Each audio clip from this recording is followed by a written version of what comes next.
Dicen que las guerras se ganan. So you're not the only one who was a little surprised with this type of game that we're releasing here, talking about at the show. I think there was definitely a lot of expectations that, wow, what is this? This is a little different.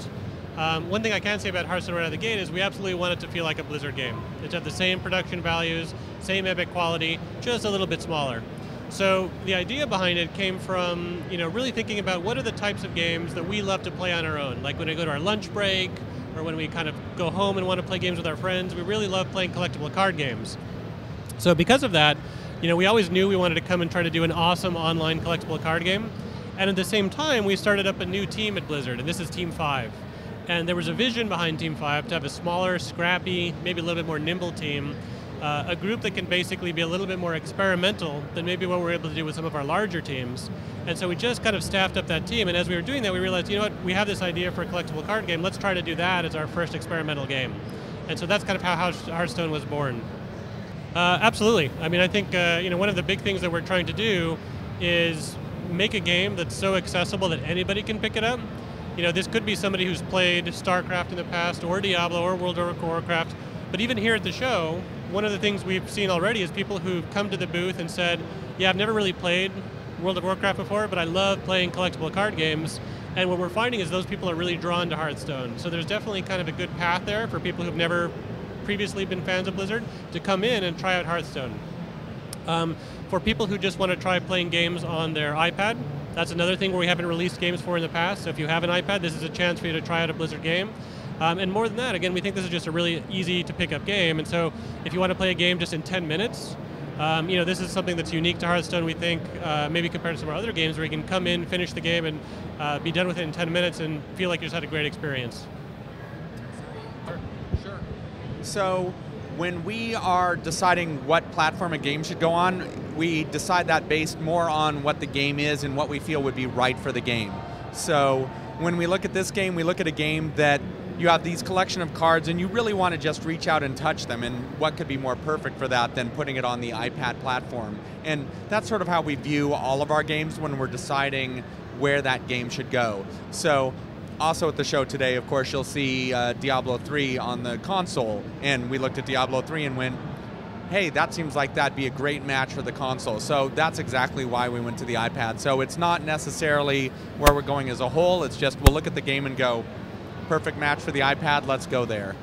Our idea behind which platforms we support is always driven by what our players are looking for.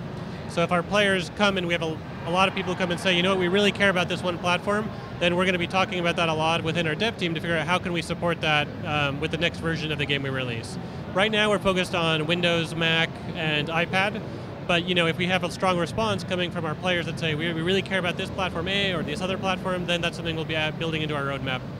I mean, the main thing there is that the game was really designed for PvP play. Like, we really designed it to be about one person playing against another person. That's really the heart of the core game.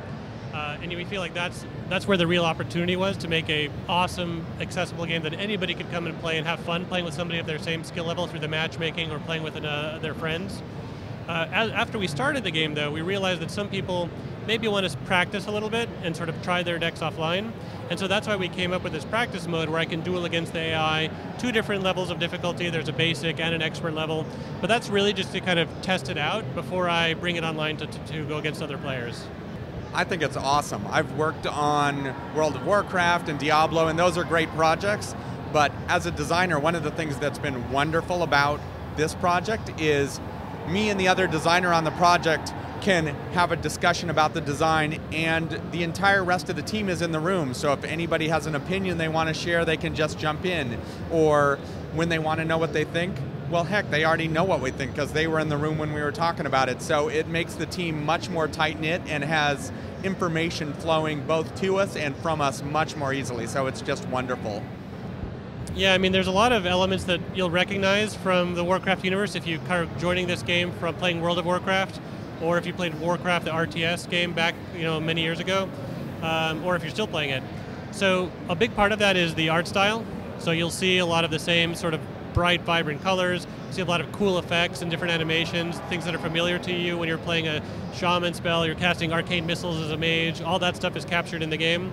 In addition to the art style, you'll hear a lot of VO. that you remember, whether it's from something from playing World of Warcraft or even from playing Warcraft 1, a long time ago at this point. That's all captured in the game as well. So the best way to think about it is this is kind of a kit of a lot of the greatest things that maybe you remember from some of the old Warcraft games, brought back in a new, fun way, in addition to a lot of new things we've added on top of that are unique for this particular game. We're shipping the game with 9 classes, and each of those classes plays dramatically differently. So, for instance, to give an example from the game, if you're playing the Hunter has a power that does a lot of damage to the other player every turn if you want to use it. So the Hunter is all about pressure. And the Warlock, for instance, has a power that lets him expend his own life to draw additional cards. So the Warlock's hurting himself, but he's getting in a position where he has better control. And we felt like 9 classes is really a great place to start. We have tons and tons of different options at that point.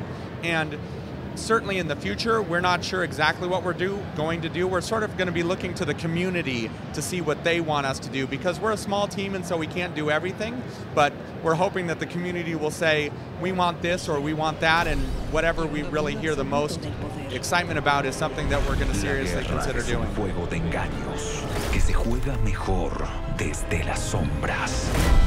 Solo poder y fuerza bruta aseguran la dominación total. También nos podemos olvidar de todo eso y empezar a divertirnos ya. Haerthstone Heroes of Warcraft. Atomix PG.